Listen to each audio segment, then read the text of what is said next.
नमस्कार दोस्तों, मैं अंकुर उपाध्याय स्वागत करता हूं आप सभी का आपके अपने YouTube channel share market analysis में। दोस्तों यहां पे बात करूंगा आप सभी के साथ वेदांता के स्टॉक के बारे में। वेदांता जो कि डिविडेंड के लिए काफी ज्यादा पसंद किया जाता है स्टॉक, और रिटेल इन्वेस्टर्स की पोर्टफोलियो में लगभग 30% लोग इस स्टॉक को इसीलिए रखते हैं क्योंकि उन्हें बड़े डिविडेंड की चाहत है। अब इस स्टॉक ने रिसेंटली अपने क्वार्टर 3 के नंबर्स पेश करे थे जो कि मैंने आपके साथ शेयर करे कि काफी शानदार है।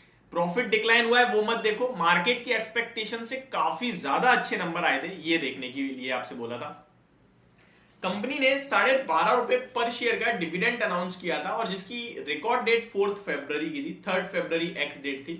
काफी सारे लोगों के मेरे पास कमेंट है, भाई मेरे को डिविडेंड अभी तक मिला नहीं है, तो कब तक मिलेगा डिविडेंड, किसे किसे मिलेगा डिविडेंड और क्या करना चाहिए इस स्टॉक में, इसके बारे में बात करता हूं। सबसे पहले मैं आपको ये टर्म्स बताता हूं, ये रिकॉर्ड डेट, एक्स डेट, वैसे मैक्सिमम लोगों को पता है बट जिसे नहीं पता उसके लिए बात करते हैं। देखिए, रिकॉर्ड डेट वो डेट होती है जिस दिन आपकी पोर्टफोलियो में स्टॉक को होना चाहिए, इसीलिए हमेशा रिकॉर्ड डेट से एक दिन पहले की एक्स डेट होती है। कोई भी कॉर्पोरेट एक्शन हो, right issue, bonus, stock split, dividend, कोई भी कॉर्पोरेट एक्शन हो, रिकॉर्ड डेट से एक दिन पहले एक्स डेट होती है। ऐसा आपने सोचा है कभी क्यों होता है?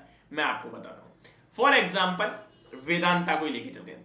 4 फरवरी कंपनी ने क्या रखा? रिकॉर्ड डेट, यानी कि आप तभी एलिजिबल हो इस कॉर्पोरेट एक्शन के लिए आपके डीमेट अकाउंट में अगर ये शेयर होगा 4 फरवरी को। अब अगर तुम्हारे डीमेट अकाउंट में 4 फरवरी को शेयर होना चाहिए तो आपको कब खरीदना होगा?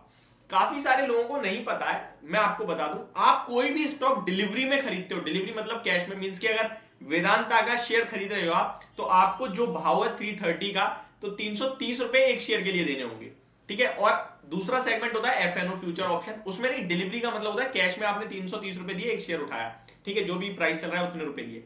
तो अगर आपने आज, मैं मान के चलो कल मंडे की तारीख है आपकी 6 फरवरी है, तो कल मंडे को अगर मैं वेदांता का शेयर खरीदता हूं, मान के चलता हूं, ठीक है, कल मैं खरीदूंगा तो मेरे डीमेट अकाउंट में क्या कल ही चला जाएगा? नहीं, कल T1 होगा। आज T1 है, कल T2 है, ठीक है, ट्रेडिंग 2। तो जब T2 होता है उसके बाद 2 दिन बाद आपके पोर्टफोलियो में जाता है स्टॉक। कभी भी आप कोई भी स्टॉक खरीदोगे तो आप हमेशा नोटिस करना, आपके पास सेकंड डे आता है ईमेल की आपके CDSL में इतने या NSDL में स्टॉक जो क्रेडिट हुए हैं, ठीक है। हमेशा आप कभी भी नोट करना, जिस दिन आप खरीदोगे उस दिन नहीं आएगा।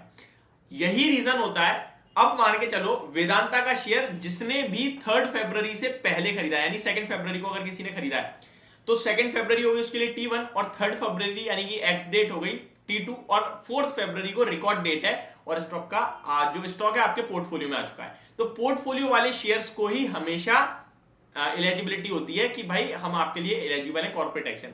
अब मान के चलो 3 फरवरी एक्स डेट थी, तो कोई अगर 3 फरवरी को स्टॉक खरीदेगा, 4 फरवरी को रिकॉर्ड डेट है, उस दिन उसके डीमेट में होगा ही नहीं, उसके डीमेट में जाएगा 5 फरवरी को, तो क्या वो एलिजिबल है? नहीं होगा। तो इसीलिए हमेशा एक्स डेट से पहले खरीदना होता है। अब 4 फरवरी वेदांता की केस में रिकॉर्ड डेट थी, तो एक्स डेट क्या बनती है?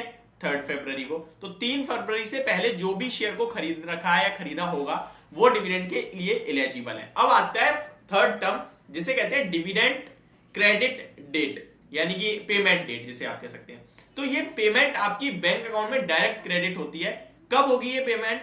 इसके लिए वेदांता ने कोई पर्टिकुलर डेट नहीं दी है, बहुत सारे स्टॉक डेट भी दे देते हैं कि इस दिन क्रेडिट हो जाएगा बैंक में पैसा, बट वेदांता के मामले में वेदांता ने कहा है कि लॉक के हिसाब से आपके पास पैसा आ जाएगा, तो अराउंड 15 डेज के समथिंग आप लेके चल सकते हैं, 15 दिन में आपके पास पैसा क्रेडिट हो जाएगा, ठीक है। होप आपको डिविडेंड से लेकर जिंदगी भर के लिए सारी क्वेरीज कंप्लीट हो चुकी होंगी।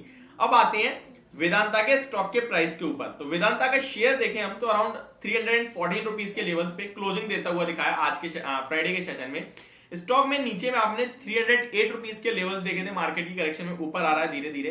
एंड स्टॉक की बात करें तो चार्ट्स पे थोड़ा पॉजिटिव है, कोई इशू नहीं दिख रहा है, बट फ्रेश एंट्री लेनी चाहिए क्या? तो मैं आपसे कहूंगा अगर आप लेते हैं तो 304 से लेकर 298 के बीच में आप मतलब 300 रुपए तक आपको गिरावट में लेना है और 298 का क्लोजिंग बेसिस पे स्टॉप लॉस रखना है। जो लोग रख सकते हैं वो चाहे यहां खरीद लो या डिप्स में अगर मिले तो खरीद लो, जैसे आपको ठीक लगे खरीदें, या फिर रिवर्सल आना स्टार्ट हो जाए तो इस पे उठा सकते हैं। अब स्टॉक में आपका स्टॉप लॉस मैंने बता दिया। टारगेट की बात करें तो पहला टारगेट होगा 325 का, दूसरा 335 का, एंड थर्ड टारगेट 360 का भी हो सकता है स्टॉक पोजिशनली दिखाए। हालांकि मेटल स्टॉक्स अच्छे दिख रहे हैं और वेदांता भी काफी अच्छा दिख रहा है। इस स्टॉक पे मैं काफी बार रिकमेंडेशन भी दे चुका हूं और ऑलमोस्ट सारे बार टारगेट्स भी आए हैं। अभी फ्रेश एंट्री की राय नहीं होगी, या तो दोबारा से नीचे आए तब लेने के मौके होंगे। स्टॉक ने रिसेंटली 308 का लो लगाया था, अभी स्टॉक रिकवर हो रहा है। रिकवरी में अगर ये स्टॉक आपके लिए डबल बॉटम इसने फॉर्म कराया 316 के समथिंग प्रीवियसली, तो 316 के ऊपर स्टॉक क्लोजिंग जिस दिन देगा हम दोबारा चाहे तो एंट्री ले सकते हैं, या तो डिप्स में लेना है या ऊपर लेना है। तो ये होगी मेरी वीडियो वेदांता के स्टॉक को लेकर। होप आपको समझ और पसंद दोनों आई होगी। Thank you so much for watching this video. Have a great day guys.